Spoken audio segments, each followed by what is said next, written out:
नमस्कार, आप सभी का स्वागत आपके अपने YouTube channel RNS education news में। दोस्तों, इस वीडियो में एक और बिग अपडेट है, एक और नई भर्ती की जानकारी आप सभी के लिए। तो राजस्थान के युवाओं के लिए लगातार भर्ती अपडेट आते रहे हैं और आज एक और नई भर्ती का नोटिफिकेशन राजस्थान कर्मचारी चयन बोर्ड ने जारी किया है। जी हाँ दोस्तों, शीघ्र लिपिक अर्थात स्टेनोग्राफर, पर्सनल असिस्टेंट, शीघ्र लिपिक, निजी सहायक ग्रेड सेकंड की वैकेंसी है और इसमें कुल पदों की संख्या 474 है। 474 पदों पर यह विज्ञापन जारी किया गया है, जिसमें दोस्तों अगर शासन सचिवालय के पदों की संख्या हम बताएं तो 194 है, यानी कि 194 पद हैं। और अगर अधीनस्थ कार्यालय हैं, विभाग हैं सरकार के, उनकी बात करें तो 280 पद हैं। इस तरीके से 474 पदों पर यह नोटिफिकेशन जो है जारी किया गया। सबसे अहम बात यह है कि विदाउट सीईटी जो है ये नोटिफिकेशन जो है दोस्तों जारी इसमें किया गया है। इसमें सीईटी की जो है आवश्यकता आप लोगों को नहीं होगी, ठीक है। तो जिनके पास सीईटी नहीं है वो इस फॉर्म को भर सकते हैं।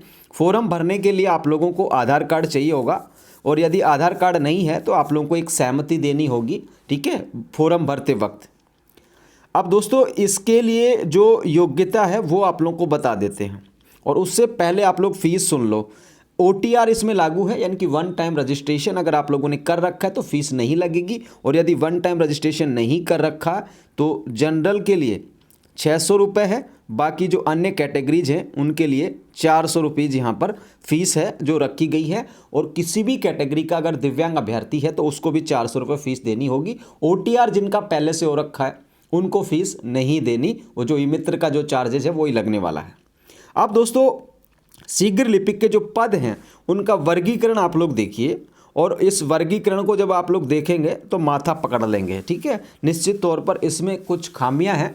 पोस्ट का जो वर्गीकरण है, पद जो आरक्षण है, रोस्टर है, उसके अकॉर्डिंग मुझे लगता है कि ये ठीक नहीं दिया गया है, ठीक है ना। आप लोग अगर पदों की संख्या को देखेंगे उस हिसाब से, ठीक है दोस्तों। ये गैर अनुसूचित क्षेत्र के देख सकते हैं आप लोग, निजी सहायक के देख सकते हैं आप लोग, बैकलॉग अनुसूचित क्षेत्र में देखिए 10 पदों का है, ठीक है। ये हॉरिजॉन्टल रूप से आप लोग ये दे सकते हैं। सीटें को वर्गीकरण आप लोग आराम से देख लीजिएगा और यहाँ पर देख सकते हैं आप लोग, ठीक है।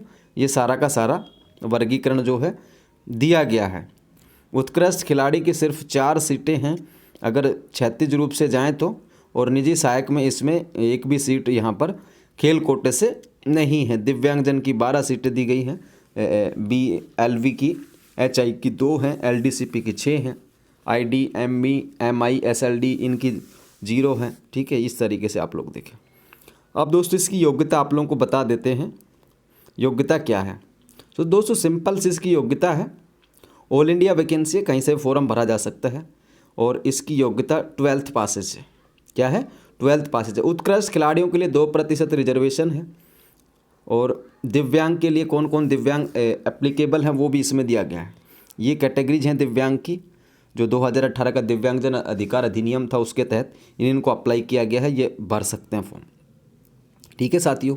अब देखिए पे मैट्रिक्स लेवल 10 की वैकेंसी है, ठीक है। वेतनमान काफ़ी अच्छा यहाँ पर मिल जाएगा आप लोगों को पे मैट्रिक्स लेवल 10 का। अब आगे देखिए योग्यता आप लोगों की 12वीं पास है। क्या है?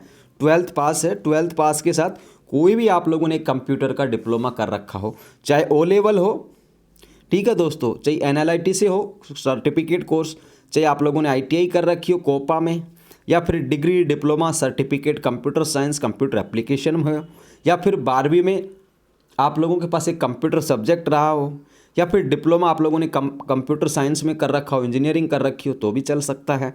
और अगर RSCIT है 12वीं के साथ तो भी इसका फॉर्म जो है यहाँ पर भर सकते हैं साथियों, ठीक है। अब ये जो है फॉर्म जो है इसमें 2 स्टेज होने वाले हैं परीक्षा के।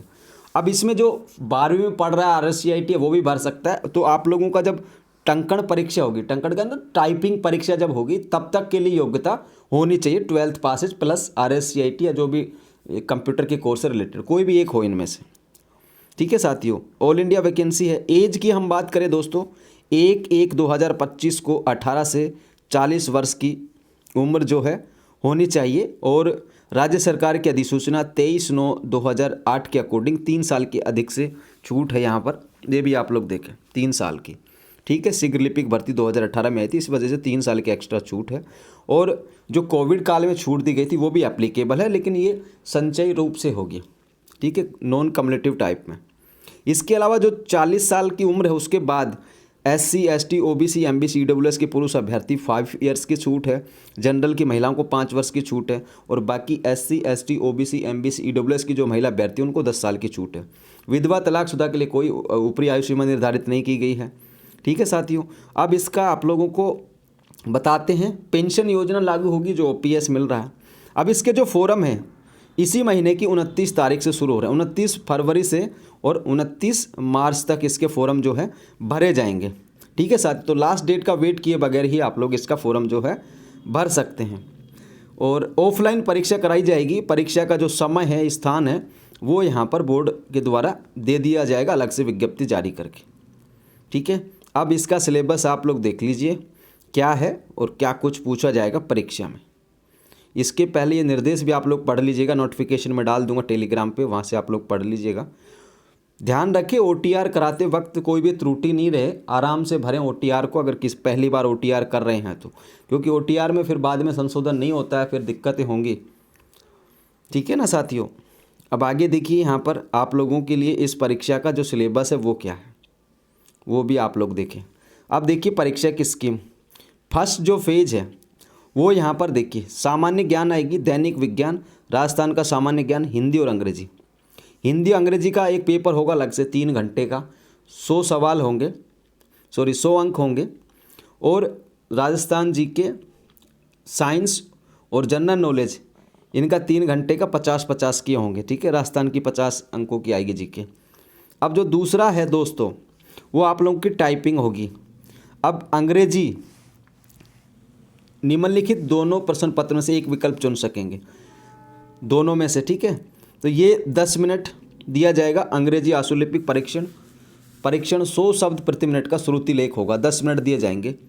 और श्रुति लेख गद्यांश का कंप्यूटर पर अंग्रेजी में प्रतिलेखन और टंकन, ये 60 मिनट का है। इस टोटल 70 मिनट में 100 अंक। और हिंदी आशुलिपिक में भी यही है, ठीक है दोस्तों। यहाँ पर 70 मिनट दिए जाएंगे। हिंदी में प्रतिलेखन जब आप लोग करेंगे 10 मिनट इंग्लिश से एक्स्ट्रा दी जाएंगी, ये भी 100 अंकों की है, ठीक है। अब प्रश्न पत्रों का स्तर होगा राजस्थान माध्यमिक शिक्षा बोर्ड की सेकेंडरी परीक्षा का, ठीक है साथियों। प्रतियोगी परीक्षा जो है 2 चरणों में की जाएगी। प्रथम चरण के जो क्वेश्चंस हैं वो ऑब्जेक्टिव टाइप के होंगे, मल्टीपल चॉइसेस के होंगे, ठीक है साथियों। ये है, तो ये जानकारी थी आप सभी के लिए। बाकी ये आप लोग पढ़ लीजिएगा। परीक्षा के माध्यम से वर्ष में भरी जाने वाली कुल अनुमानित संख्या के 15 गुना के अधीन रहते हुए प्रथम चरण के प्रत्येक प्रश्न पत्र में न्यूनतम 40% अंक प्राप्त करने वाले अभ्यर्थियों को सेकंड फेज में प्रवेश यहाँ पे दिया जाएगा। यानी कि 40% का जो नियम है वो यहाँ पर लागू है, ठीक है साथियों। और बोर्ड के द्वारा बताया गया है कि सेकंड फेज के वैकल्पिक प्रश्न पत्र में 20% से अधिक भूल गलती की हो तो मान्य है। और 5% का जो शिथिलन है वो दिया जाएगा SC ST को, जो गलती वगैरह टाइपिंग में जो होगी, ठीक है दोस्तों। ये है प्रत्येक प्रश्न पत्र 5 ऑप्शन आएंगे, उसमें E ऑप्शन वाला लागू होगा। 10 मिनट एक्स्ट्रा दिए जाएंगे इसके लिए। और ये आप लोगों के टॉपिक्स हैं, जनरल नॉलेज में कौन कौन से आने वाले हैं ये आप लोग देख सकते हैं। साइंस के, जनरल नॉलेज के, राजस्थान GK के। और मैक्सिमम क्वेश्चन होंगे 100, मार्क्स होंगे 100 और नंबर ऑफ क्वेश्चन होंगे 150। 3 घंटे की अवधि का दिया जाएगा और नेगेटिव मार्किंग नहीं होगी, ठीक है साथियों। तो ये जानकारी थी आप सभी के लिए। फिलहाल के लिए इस वीडियो में इतना ही है। नोटिफिकेशन आप हमारे टेलीग्राम चैनल पर देख सकते हैं, लिंक डिस्क्रिप्शन में दिया गया है। जय हिंद, जय भारत।